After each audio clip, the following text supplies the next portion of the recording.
Some trucks were built to haul freight. Others were built to outlast everything else on the road. Today, we're talking about 5 rigs that should have been retired decades ago and never were. The Mack B61, Peterbilt 359, Kenworth W900, International Transtar, and the Ford Louisville. This channel remembers when trucks were made to last. Let's get into the first one. This is the channel that still remembers when iron was built with pride. No hype about the latest model, no dealership talk, just the rigs that proved themselves the hard way, mile by mile, load by load, year after year. If you haven't subscribed yet, hit that button now and ring the bell. Every week we bring you what the salesman hopes you never find out. Before aerodynamics, before emissions controls, before any computer told the engine what to do, there was the Mack B61. And it was exactly what American trucking needed in 1953 when it rolled out of the Allentown, Pennsylvania factory for the first time. The B61 was built around Mack's own Thermodyne diesel engine, a straight 6 that truckers described the same way every time. Loud, honest, and bulletproof. It didn't whisper. It announced itself from a quarter-mile away, with that distinctive Mack exhaust note that old-timers still describe with a look on their face that tells you everything without saying a word. The hood was long. The cab sat high. The whole truck had a presence that made other rigs on the road seem like they were just passing through while the B61 was going somewhere with purpose. Mack built over 40,000 units of the B-Series over its production run. And they built them to a standard that the company understood would be tested every single day by drivers who had no patience for a truck that quit when the load got heavy or the road got rough. Mack's motto back then wasn't just marketing, it was engineering philosophy. The bulldog on the hood meant something specific.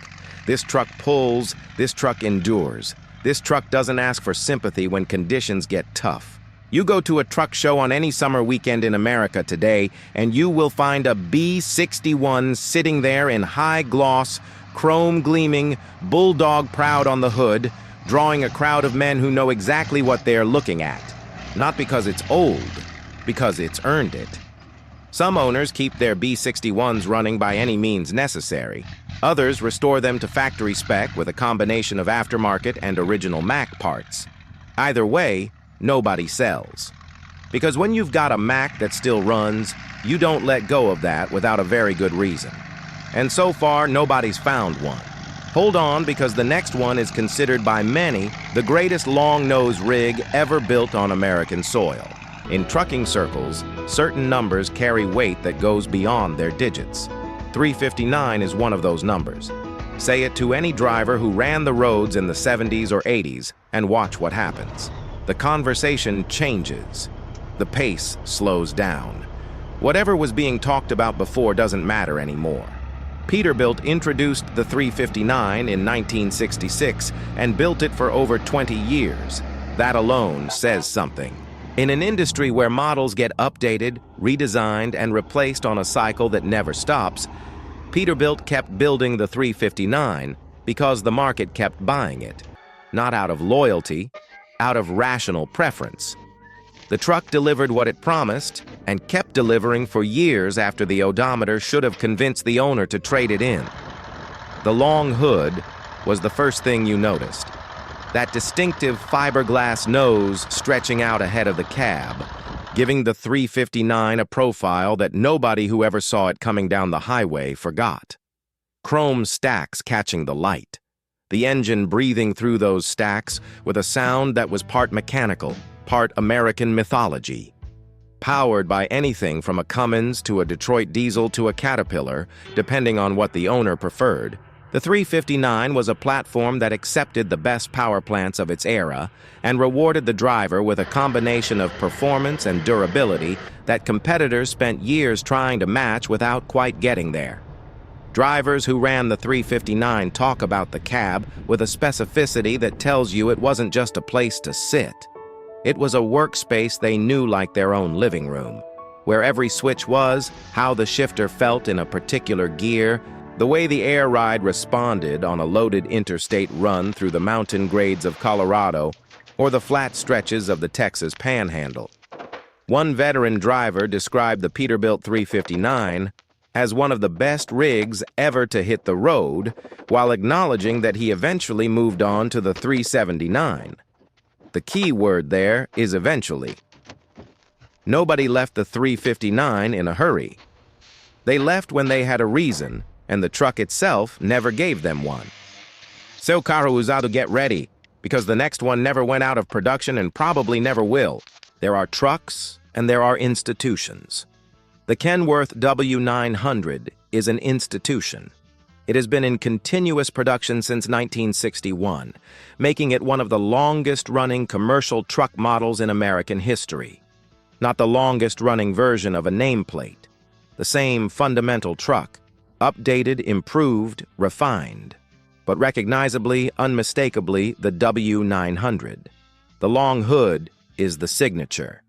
That extended nose that gives the W900 its presence, that makes it look like it's already moving even when it's parked, that sets it apart from anything else on the road in a way that no amount of description does justice to until you actually see one coming toward you on a two-lane highway and feel what that looks like from the driver's seat of whatever you're in. Kenworth built the W900 for the owner-operator, the driver who wasn't leasing someone else's equipment and running someone else's routes and following someone else's schedule.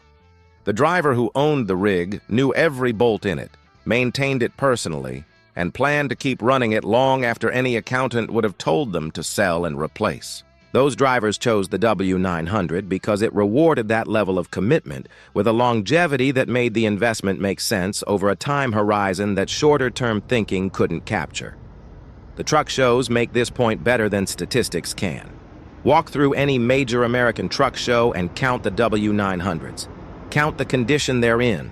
Count the owners who can tell you every modification made, every mile run, every load carried in trucks that by calendar age should be in a museum, but by mechanical condition are ready to make another run Tuesday morning if needed. One veteran trucker noted that the W900 was the only truck in his career of 25 different makes and models that he never actually put revenue miles on, not because he avoided it, but because by the time he got to it, the run was already over. The implication being that the W900 outlasted his own career. That's not a failure, that's a legacy. Hang on, because the next one had a cab-over design that some drivers called the hardest working truck they ever put miles on. The International Transtar looked different from everything else on the road in the 70s. Cab-over engine design meant the driver sat directly over the front axle with a wall of windshield in front of them and none of that long nose buffer between the cab and whatever was happening on the road ahead. Some drivers loved it. Some drivers took time to get used to it. Nobody who drove it seriously forgot it. The Transtar was built for one specific purpose: getting maximum cargo capacity within federal length limits. By putting the engine under the cab instead of in front of it, International reclaimed feet of trailer length that conventional trucks couldn't access. For operations where every cubic foot of cargo space translated directly into revenue, that wasn't a styling choice. It was a business case. One veteran driver who ran a Transtar powered by a 318 Detroit described it as a good, solid truck that did its job and did it well, acknowledging that it used as much oil as it did diesel fuel, that it was loud in the cab, but that it was good to work on and delivered every time. That description captures exactly what the Transtar was. Not perfect, not comfortable by modern standards. Honest, functional, dependable in the way that working tools are dependable when they're built right. Chevrolet International sold thousands of Transtars. They were a legitimate alternative for the trucker who needed serious capacity without the premium price of a Kenworth or Peterbilt long nose. And the market responded with the kind of adoption that proved the value proposition was real, not just promotional language on a spec sheet. Today, the Transtar is a fixture at classic truck shows. Owners who show them talk about the truck with the particular pride of someone who knows they're representing something that mattered in the history of American freight. Not the glamour story, the working story. The story of a truck that hauled the loads that needed hauling year after year without asking for recognition that it was never designed to need. We've reached the last one. And this one is the truck that the American South knows by a name before it knows it by a number. Louisville, Kentucky, the city that gave this truck its name and the factory that gave it its character. Ford introduced the Louisville line in 1970 and built it for over 3 decades, making it one of the longest-running commercial vehicle programs in Ford's history. That kind of longevity doesn't happen by accident. It happens when a truck earns the loyalty of the people who depend on it. The Louisville was Ford's answer to the market that wanted a serious working truck without the premium associated with the established heavy-duty brands. Not a Peterbilt, not a Kenworth, a Ford, something familiar, something that the dealer network could support, something that came with the backing of a company large enough that parts availability was never going to be the crisis it could become with a smaller manufacturer. What the Louisville delivered was a truck that worked, consistently, reliably, without the drama that sometimes accompanied trucks with bigger reputations and higher price tags. The cab was utilitarian, the controls were logical, the engines available across the production run, from Ford's own power plants to Caterpillar and Cummins options, gave buyers flexibility that matched what their operations actually required, rather than forcing them into a configuration that served the manufacturer's inventory more than the customer's needs. The southern United States adopted the Louisville in particular with an enthusiasm that other regions matched but never quite replicated. Farm operations, construction companies, regional haulers, municipal fleets. The Louisville showed up wherever work needed to be done at a scale that required serious equipment without a serious equipment budget. It showed up and it stayed. Not as a compromise, as a solution. Veterans who drove the Ford LT 9000 Louisville specifically call it one of the trucks that represented American trucking at its most honest, built to work, priced to be accessible, designed to be maintained by the driver or the local mechanic, rather than requiring specialist knowledge that created dependency on the manufacturer. KBB. Today, the Louisville is gaining ground in the classic truck community at a rate that surprised even the people who always appreciated it. Trucks that spent decades being overlooked in favor of flashier nameplates are finding new owners who recognize that what the Louisville represents is exactly what this moment in trucking nostalgia values most. Not chrome and reputation, iron and reliability. These 5 trucks, the Mack B61, Peterbilt 359, Kenworth W900, International Transtar, and Ford Louisville, should have retired 30 years ago according to any reasonable calculation of useful life. They didn't. And the reason is the same for all 5. They were built by people who understood that the driver depended on the truck, and that dependence was a responsibility that deserved to be honored in the engineering. 5 trucks, 5 decades of American roads, 5 machines that the industry moved past and that kept moving anyway. When you see one of these rigs at a truck show, meticulously restored, chrome gleaming, engine running clean, you're not looking at nostalgia for its own sake. You're looking at proof that something was done right once and that doing it right left marks that time hasn't erased. Tell us in the comments, which of these 5 did you drive, ride in, or grow up seeing on the highway? Which one do you still see working today?